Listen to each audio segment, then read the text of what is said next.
تەوی دەرباسبوونا 11 ساڵان دسر ئالۆزییا سووریێ re lê heta niha hişmendiya hikûmeta Şamê nehatiye guhertin û biriya sepandina dorpêçê li ser taxên Şêx Meqsûd û Eşrefiyê yên Helebê û kantona Şehba dixwaze siyasetên xwe pêk bîne, zextê li rêveberiya xwe ser bike. Xelkên taxa Şêx Meqsûd a Helebê jî dibêjin tevlî rewşa aborî hikûmeta Şamê jî dorpêçê li ser wan ferz dike û daxwaz dikin ku mijarên siyasî ji jiyana xelkên herêmê were qutkirin. يعني نعم موجود كافي داري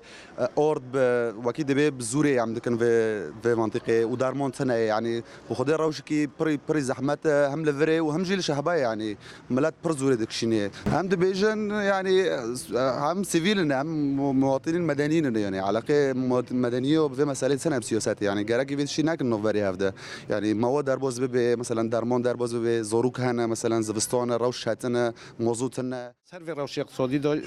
چنبرک حساب بسر ما چکرنه بلکه ما میکردن ماهاج وستان ارتو چله هفتاک ما مویم تکم چله هنچل پک موضوع المالی متنه بلکه انسان هن جام بندر من کنم به بطانی که کنم به تشکی خو اداره کن بس وان کس نه هن نخواشه قالو پیر زاروک عجب هف کسنا چطور دوی ام چیچ که لفظ ورن رحمینن ولو چه یالی نظامی دوی چل ورد به بل نتیجه ام سورينا ام نش كسن ام جدارن دن هاتنا ام لفي اخي جيون دكن ام قشت ام كي بافرو جيون دكن خلکین شیخ مقصود دیار کرن کو دورپیچا حکومتا شامê bûye sedema rawestandina jiyanê û ger dorpêç dewam bike dê karîsetên mirovî rû bidin. و حصاراجی بیا صدمه پر لواز بینه در فتح جیانه یک جه انه یالی تندرستی دا مستشفى در سكنينه اجبر كو موجود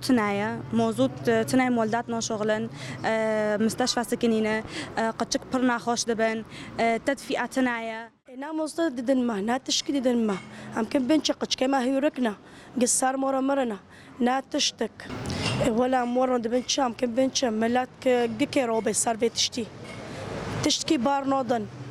يعني ملات تبدا قرطك يعني كشوبه يعني كيك مجاعه يعني بفاطسه نا خورن نا برتشيبن نا تشتك ميسرما تەوی nebûna hêmanên jiyanê li herêmên dorpêçkirî lê gel ji planên ku li dijî herêmê tên meşandin hişyar in û herdem biryara wan berxwedan e û jiyana li ser xaka xwe ya birûmet e.